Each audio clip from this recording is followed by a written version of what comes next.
I think we can start. Can you hear me? Yes, we can hear you.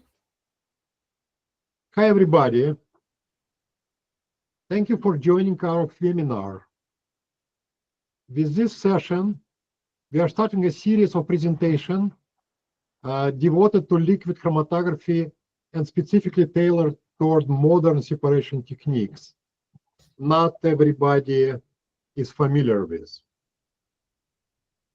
We, in our everyday work, interact with many analytical chemists, and we observe that even mixed mode chromatography is a common use technique, but many people do not know how it works and how they can take advantage of this quite developed technology.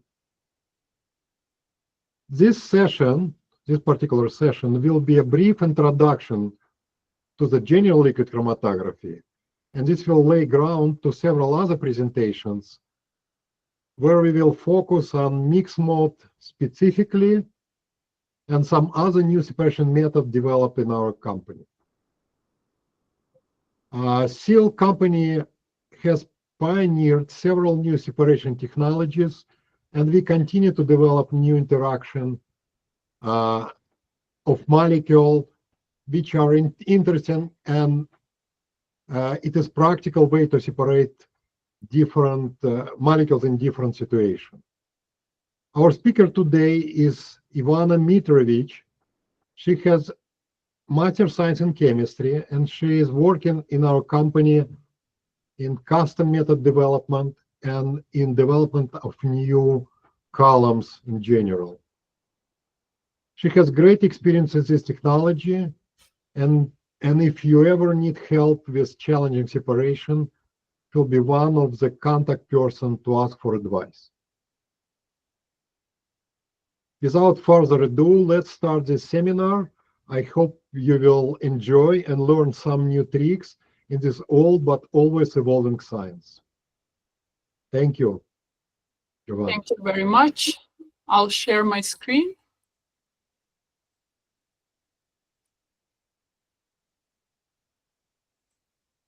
I hope everyone can see it well.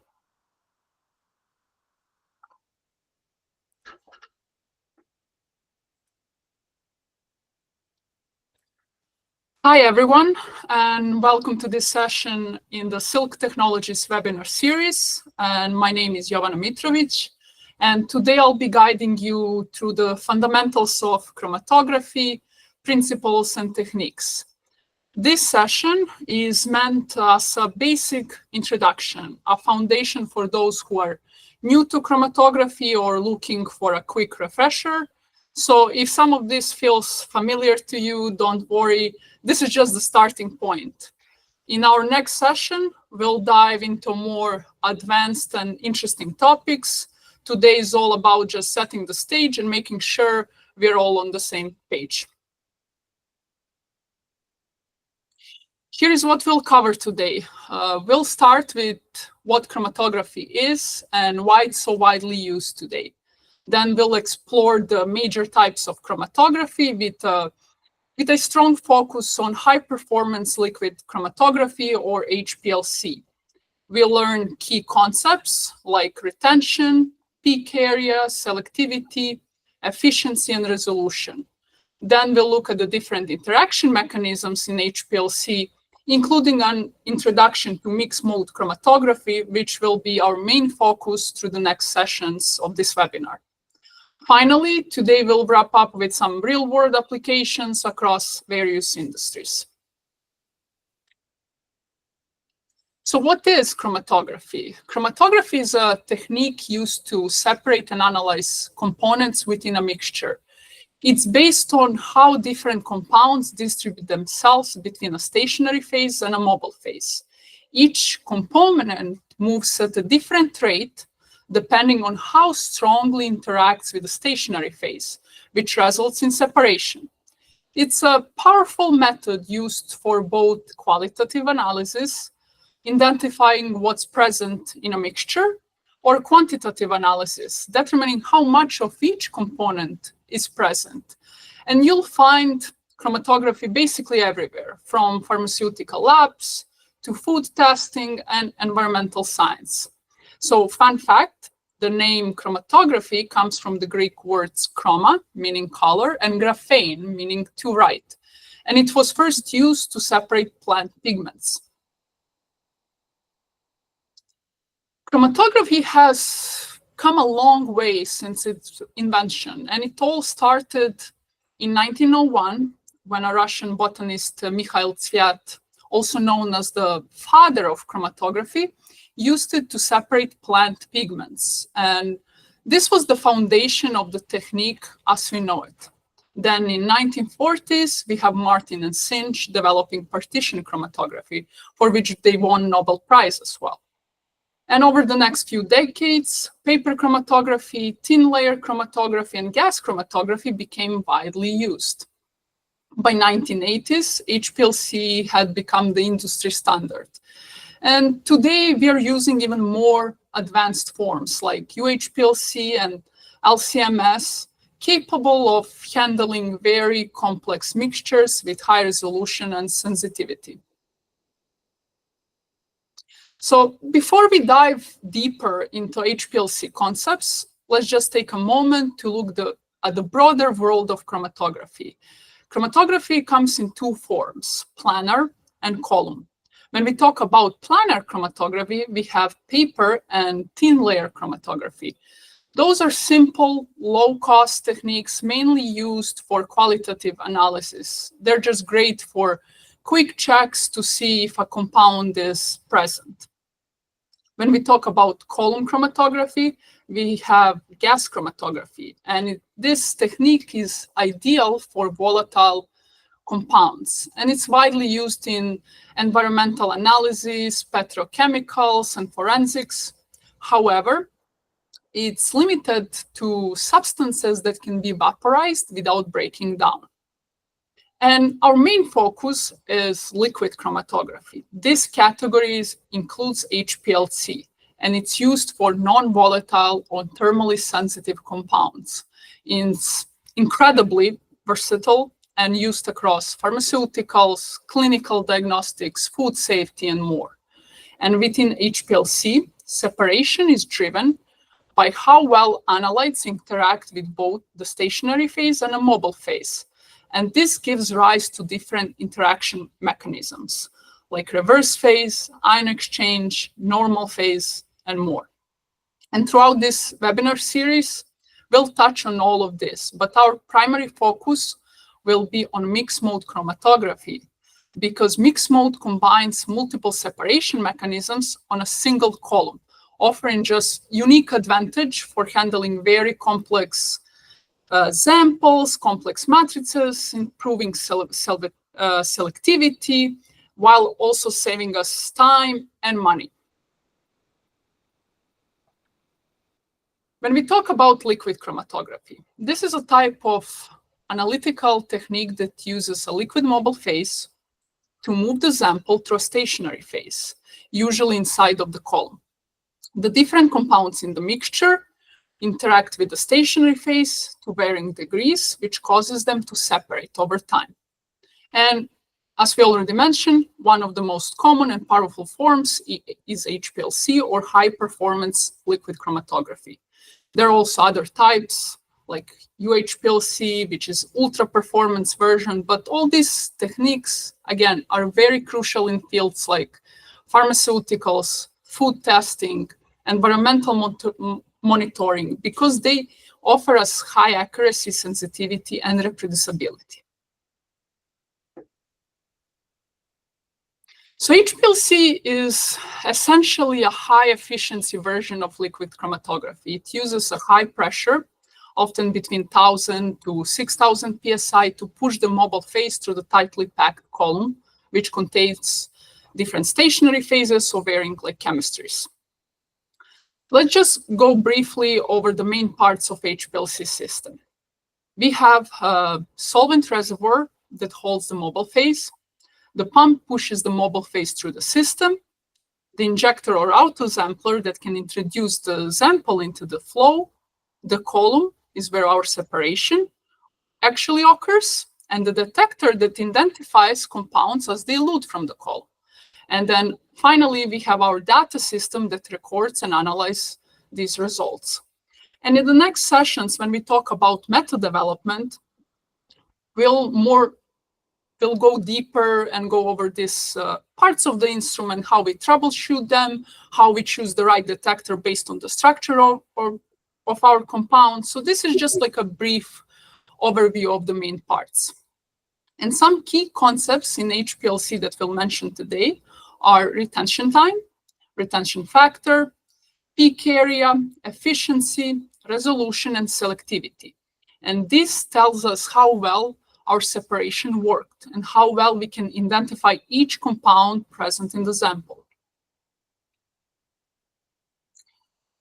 Retention time and retention factor. So first main concept is retention time, often noted as TR. It's the time a compound takes to travel through the column and be detected.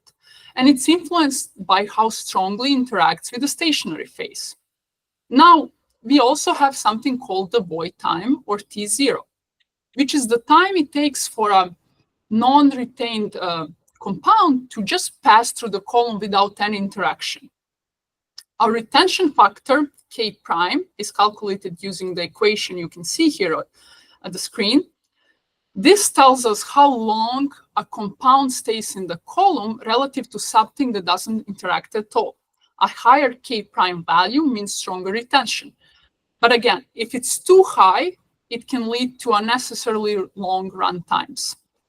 In this example here, with dihydroxytestosterone on prime sub 100 column, we see a retention time of 5.9 minutes and a void time of 1.7 minutes, which gives us the K prime value of 2.47, which is very good retention factor, specifically for this size of the column we have and this compound. So it means our method worked. So to summarize, the retention factor tells us how long a compound stays in the column. It's one of the most simplest but most powerful tool in the method development, and getting it right can either make or break our separation. Now that we talked about retention time, when a compound elutes from the column, let's just briefly look at how we quantify what's coming out.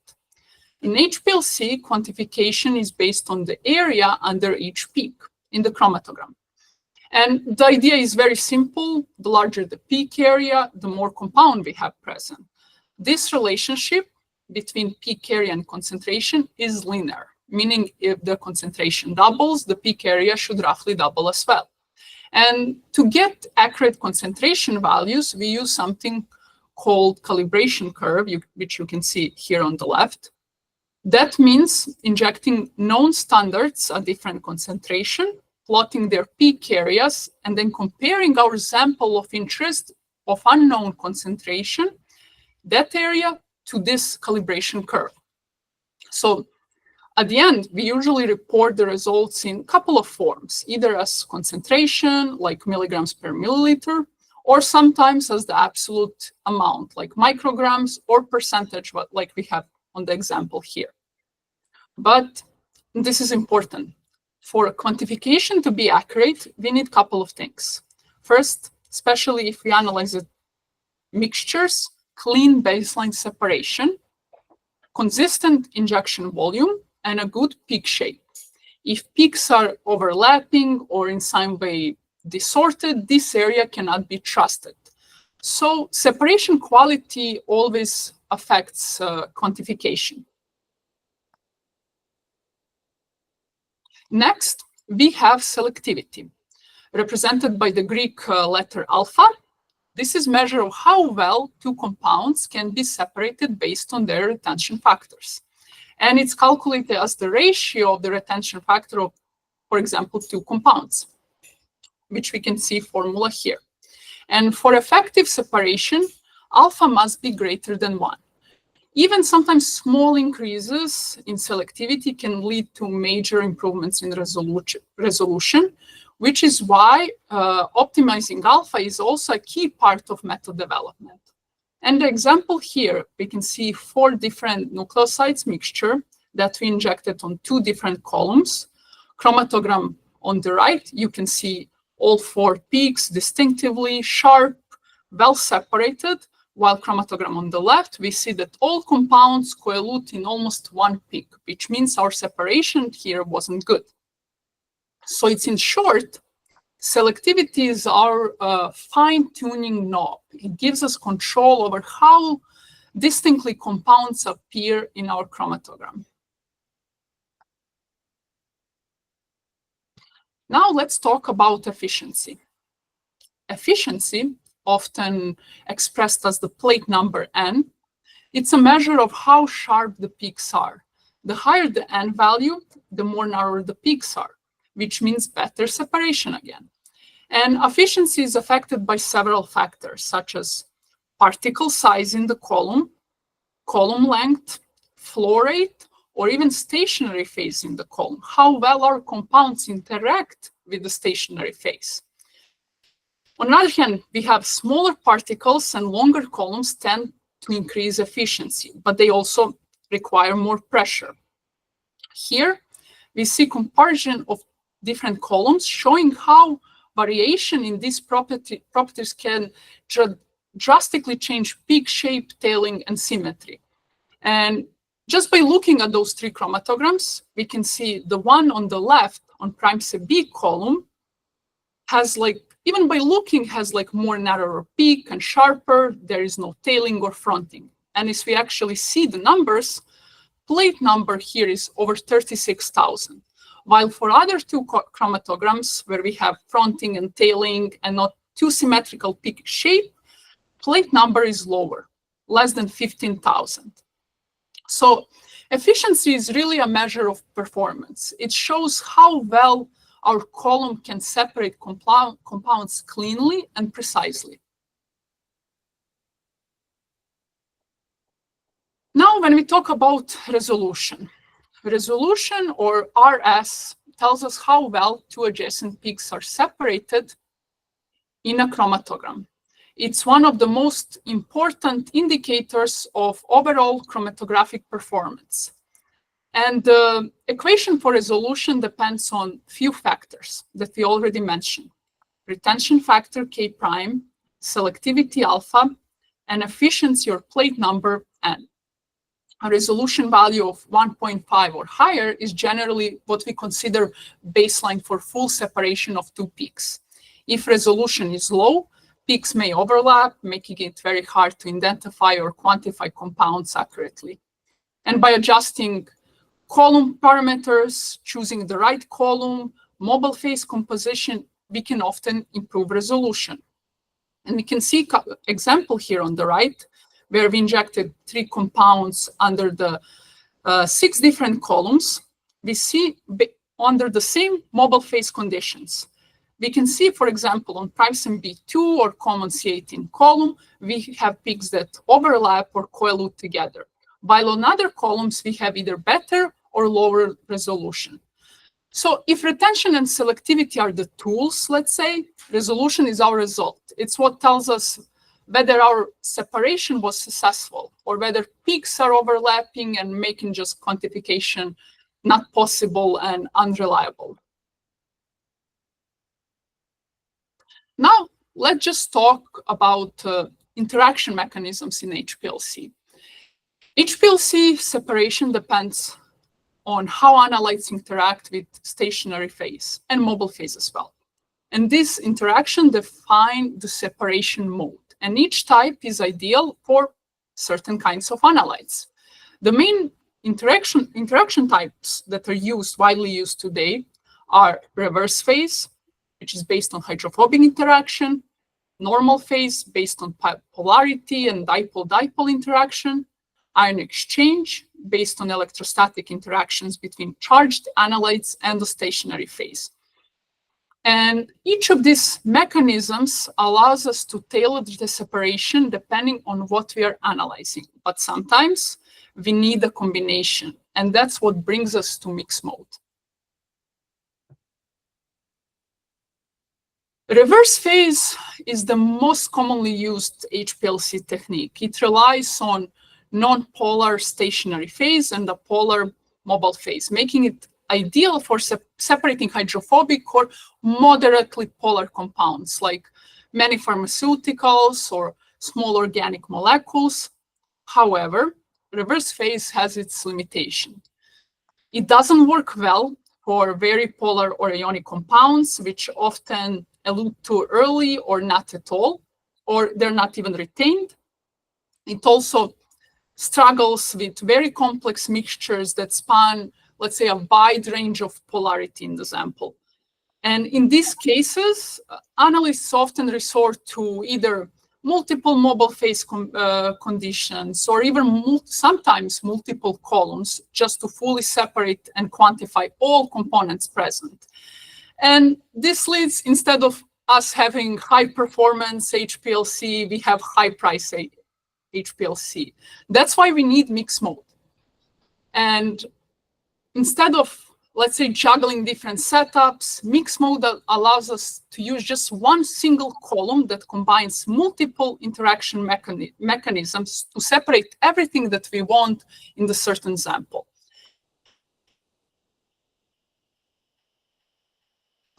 Ion exchange chromatography separates compounds based on their charge. It uses a charged stationary phase, either cation exchange for positively charged species or anion exchange for negatively charged species. And this makes it a powerful tool for separating ionic compounds such as amino acids, peptides, nucleotides, or inorganic ions, for example. However, ion exchange has, again, some limitations. First, the analyte must be charged. Neutral molecules won't interact and simply they will pass through the column. It also requires aqueous mobile phases with low levels of organic solvent, which limits compatibility with, let's say, hydrophobic analytes or reverse phase conditions. And because of these constraints, ion exchange is often used as the part of multi-step approach analysis. But with mixed mode chromatography, we can overcome these challenges. And by, for example, combining ion exchange with reverse phase on a single column. And this enables the separation of both charged and neutral compounds in the same run, simplifying our workflow, improving efficiency, selectivity, resolution, just everything.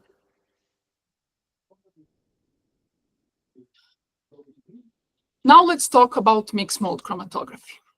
Mixed mode chromatography integrates, again, two or more separation mechanisms, like we already mentioned, reverse phase and ion exchange, into a single column. And instead of relying on just one type of interaction, it just offers us a multi-dimensional approach to separation. And this added complexity gives us a great flexibility, enhancing selectivity and better overall control over the separation process.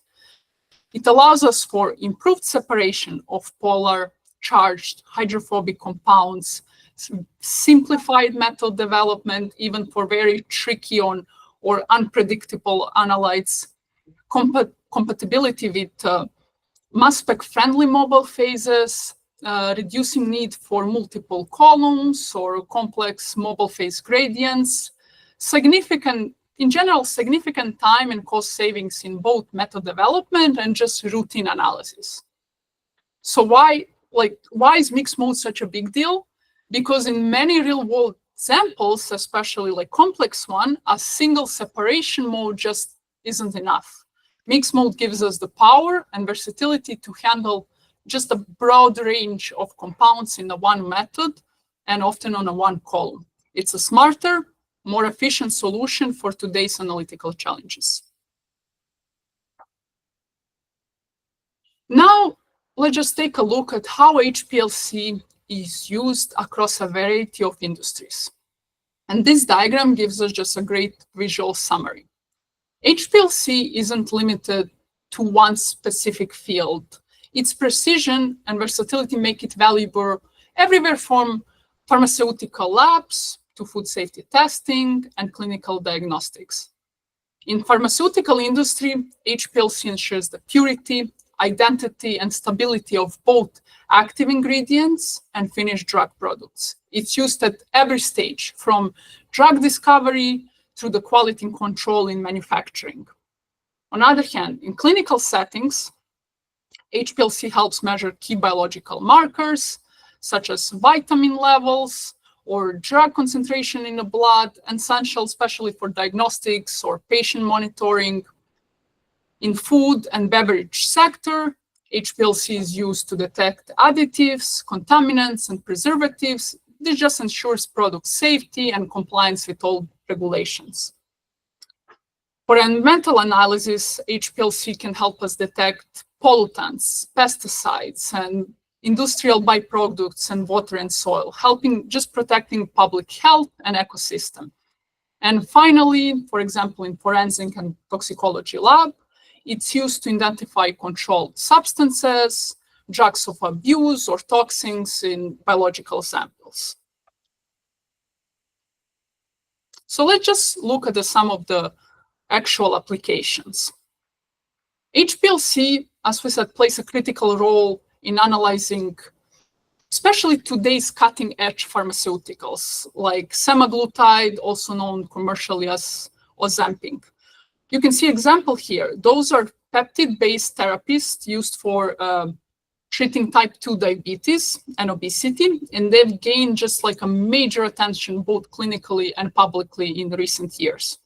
And these complex molecules require precise, high-resolution separation, especially to ensure identity, purity, dosage accuracy, especially during manufacturing and quality control.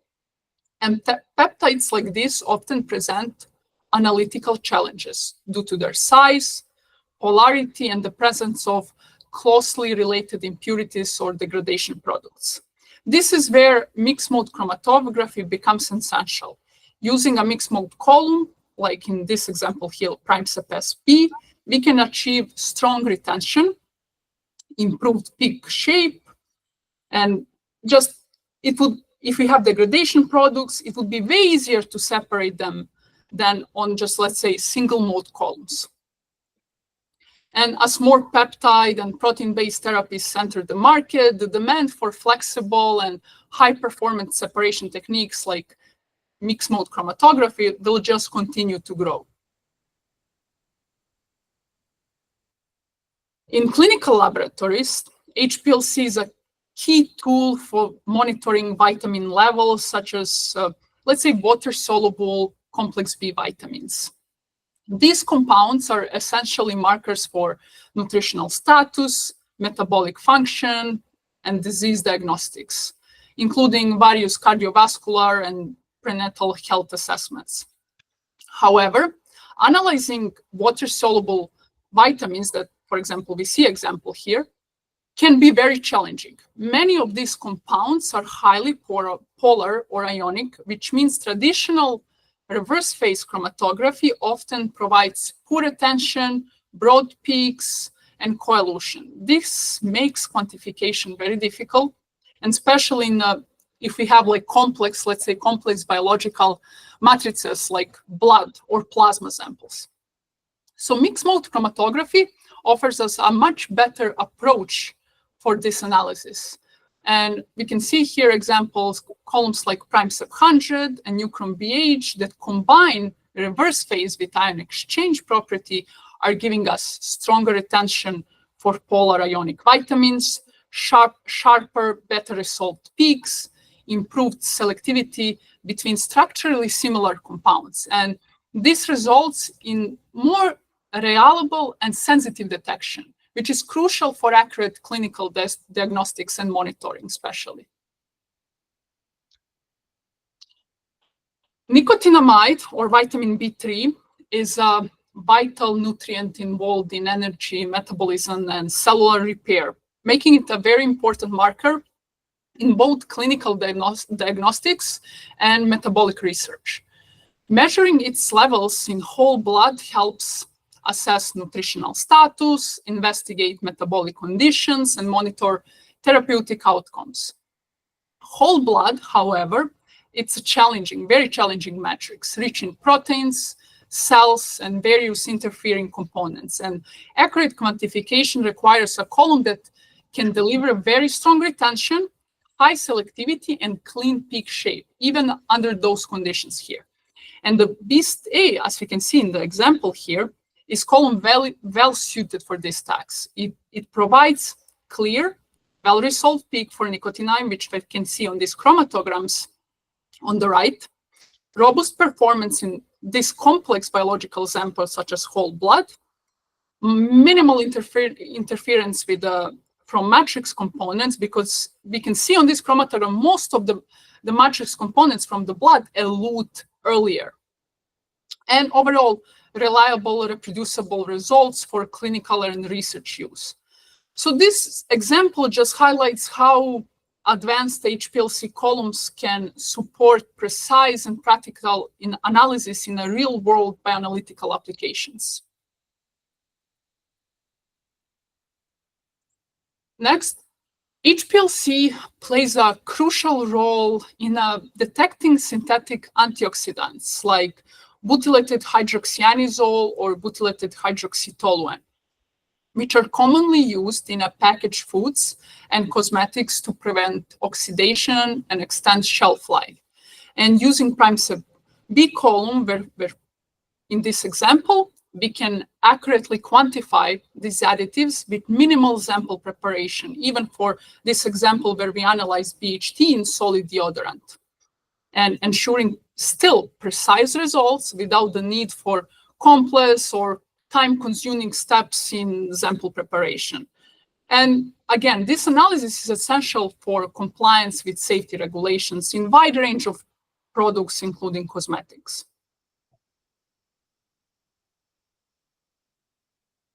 Finally, HPLC is a crucial technique in forensic and clinical laboratories for detecting drugs of abuse, which are often found in many biological samples, as well as in consumer products, because we have a lot of cannabinoids now in consumer products.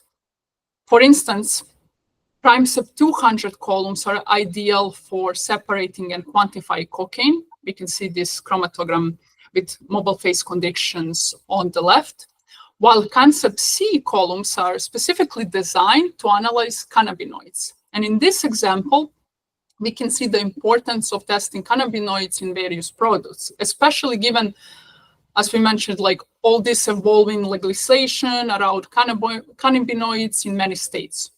Especially ensuring product safety is crucial in this context.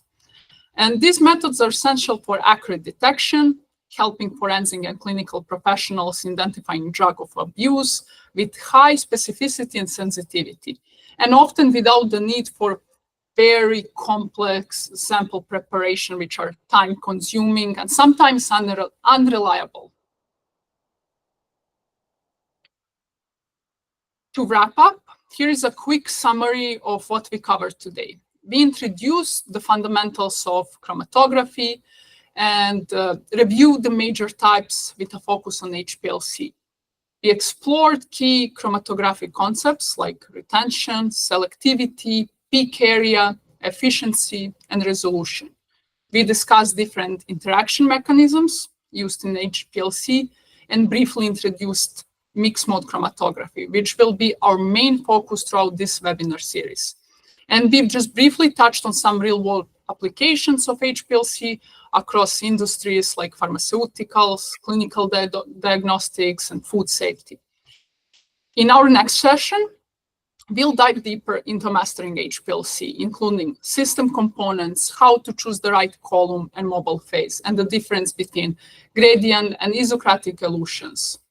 Thank you again for joining, and I look forward to continuing this learning journey with you. And now we'll move into a Q&A session. Feel free to ask any questions you may have. You can either put them in the chat or feel free also to email them. And thank you so much. Have a great rest of the day.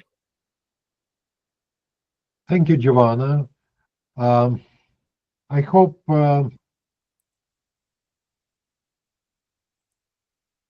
you learned something new, but if if this is all familiar stuff, then I'm sure next session will give you some new information that you will be using in your day-to-day chromatography activity. You can send us questions in email or chat, and we will try to answer as much as possible, as quickly as possible. And we like challenging separation, challenging situation, and we will try to address them as much as we can.